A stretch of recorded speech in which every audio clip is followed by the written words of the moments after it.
As you might have assumed, the title of this video is Flute, Disassembly, and Reassembly, and I'm sure that's why you're watching this.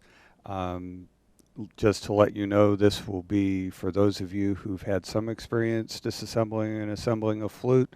For those of you who've had no experience disassembling or reassembling a flute, I will emphasize key names for those of you wanting to study key names. It's very important that you learn the key names so you can communicate intelligently with your clientele.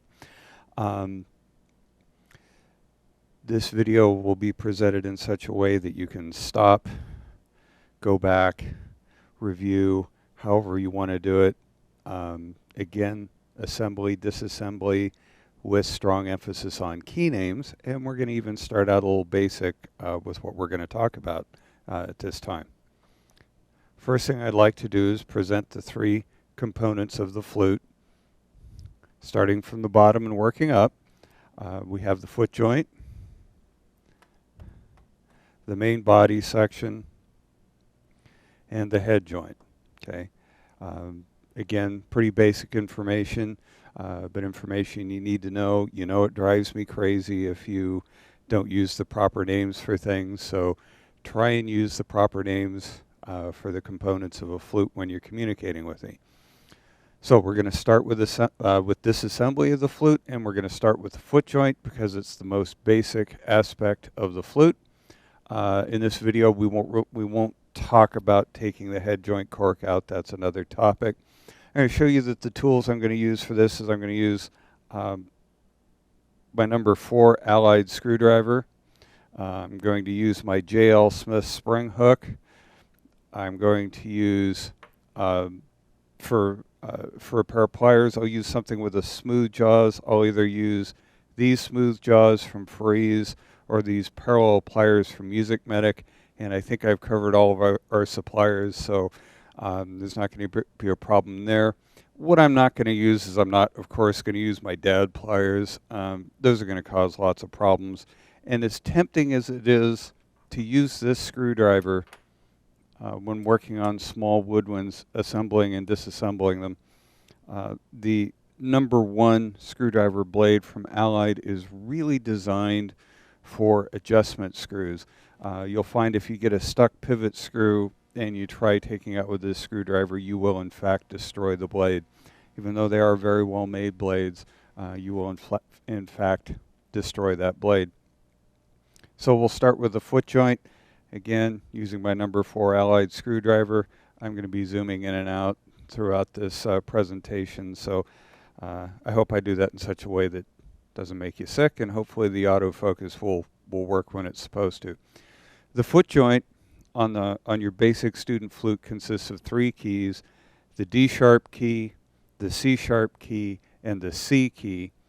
And typically speaking, on flutes, they're all located on one hinge rod. So I can put my screwdriver in there, and of course I have my arm anchored on my bench so that if I slip, I'm not going to stick a screwdriver into my hand. Harp, harp, harp, you'll hear about that from me all the time. Okay? And I'll just simply pull out the hinge rod and remove the keys. Okay? Now for this exercise, I'm merely going to slip the hinge rod back into the foot joint and take the foot joint and its keys and set it off to the side. Feel free when I'm working on done with a body section, if you're working on this, to just go ahead and go back and review. Okay. Now we have the main body section here. And there are a couple of different ways you can start disassembling this section, but flutes are pretty straightforward. I can start with the thumb key if I want, or I can start with the C key. All really depends on the mood I'm in. My suggestion is find a way that you do it all the time and stick with that. Especially with the small woodwinds, flute and clarinet, you can really develop a pattern that you use to disassemble and reassemble the instruments, and that will definitely contribute to your speed. which is a factor of repetition, which just comes with those opportunities to do it a lot. Again, this is why you can't do it too many times. Take it apart, put it together. Practice, practice, practice. Okay, so I'm going to start today with the thumb keys. The thumb B key and the B flat lever are the two keys on the thumb, and those are held by a single hinge rod. I'll just remove that. Set the keys off to the side. The thumb B key and the thumb B flat lever, the two keys that make up the thumb assembly. And I'll just put that hinge rod back into the post. Then I'll flip the flute over, there we go, and remove the C key hinge rod, which is on a hinge rod with a pivot point on it. And that will loosen the left-hand keys, the A and the B flat. A, B flat. Remove that. Pull out the hinge rod for the C key. And replace the hinge rod.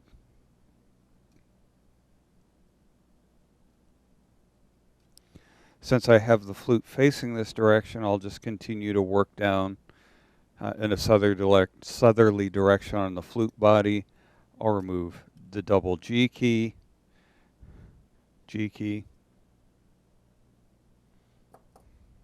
I'm going to slide its hinge rod back into the key. The G sharp key will come off next.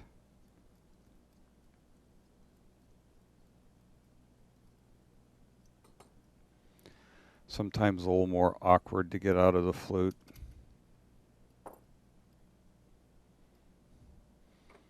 You find you need to reach in there and actually unhook. This is the design.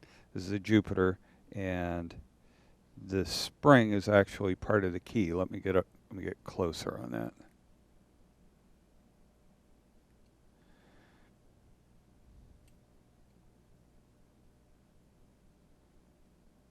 Anytime you can focus. Okay.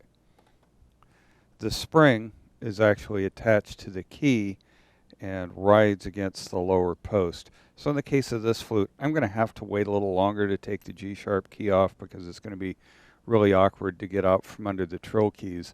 So instead, I will flip the flute over and remove the right hand section. And the right hand, like the left hand, is a pin section, so it's held in place by a single pivot screw. Okay.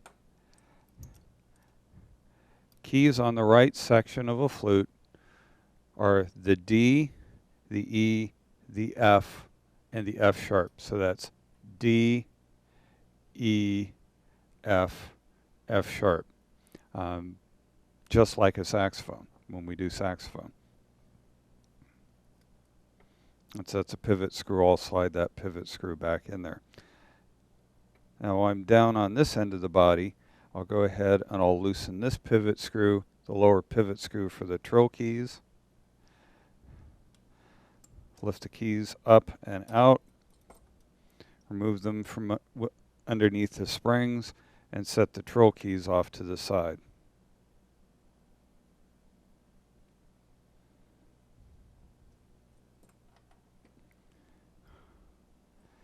Now it'll be without that trill key in the way, the G sharp key will lift right off the flute. Okay? So there's our disassembly process. Now to reassemble, I can start with either joint, but since I started with the foot joint, I will go ahead and I will reassemble the foot joint first. And first step, of course, is going to be to remove the hinge rod. I'll place the C key on, the C sharp key. I can engage the springs as I put them on, or I can engage them after I get them on. With the foot joint of a flute, it really doesn't matter. Sometimes the D sharp is a little awkward to engage after it's installed, so I will hook the spring up onto the key as I put the key on. Or I will try to. I failed to, but I can still get in there and hook it up.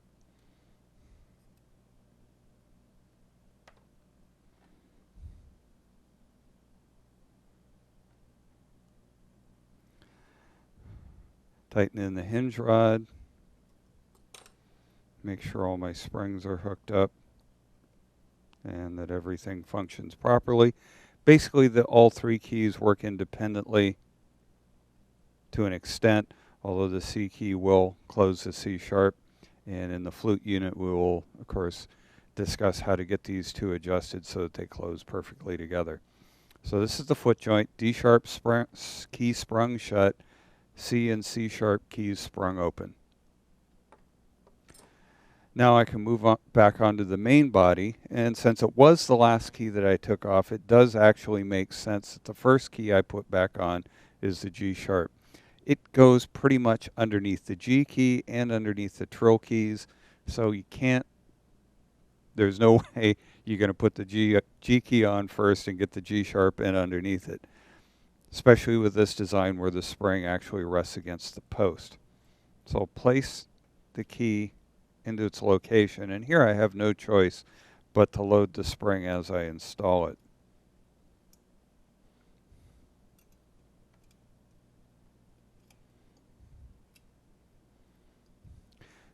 Install the G sharp key. Next I'll install the G key. It sits right over there, and you might have noticed that I went ahead and I loaded up the spring as I put it on. Get a little closer for you.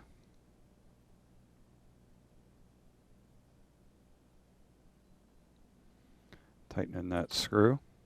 The trill keys, in the case of this Jupiter, we need to lace the top trill key under the spring for the E key. And then we can slide it back into position. Notice how I didn't remove the lower pivot screw. I'll go to the upper pivot screw. Back that out.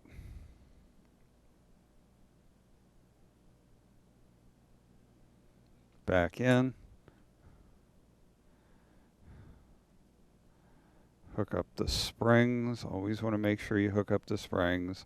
You know, that's one of my pet peeves. Especially the lower key, trill key. Actually the upper trill key, but the lower lever. If you don't engage that one before you put the right hand on, odds are you'll be removing the right hand to engage that spring. And speaking of which, the next key we'll put on is the right hand. And remember, those keys are D, E, F, and F sharp. And for this, I will remove the pivot screw, or at least back it out to the point where its tip is not interfering. Slide it down in there. In most instances on the right hand of a flute, it's pretty easy to engage the springs after the key is on. I can just go in there with my spring hook, hook up the F sharp spring, the F spring, the E spring, and the D spring. And again, those keys are all sprung independently. And when we get into flute adjustment, you'll find that the D closes the F sharp, the E closes the F sharp, and the F closes the F sharp. Okay? Now I'll flip it around, and I'll slide in the left hand. Just drop it in place.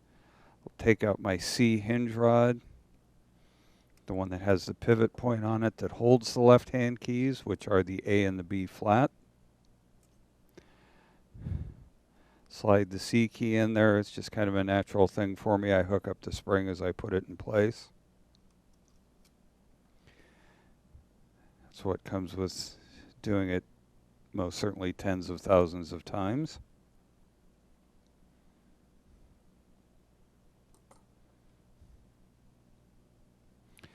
I can hook up the springs for the A and the B flat. And when the flute is fully adjusted, the A will close the B flat,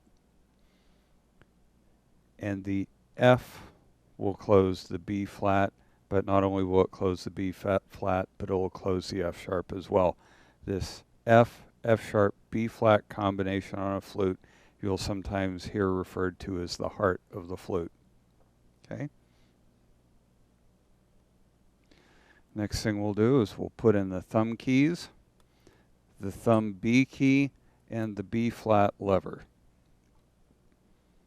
Place the B key on, slide in the hinge rod. The B flat lever has to go under the foot of the B flat key here.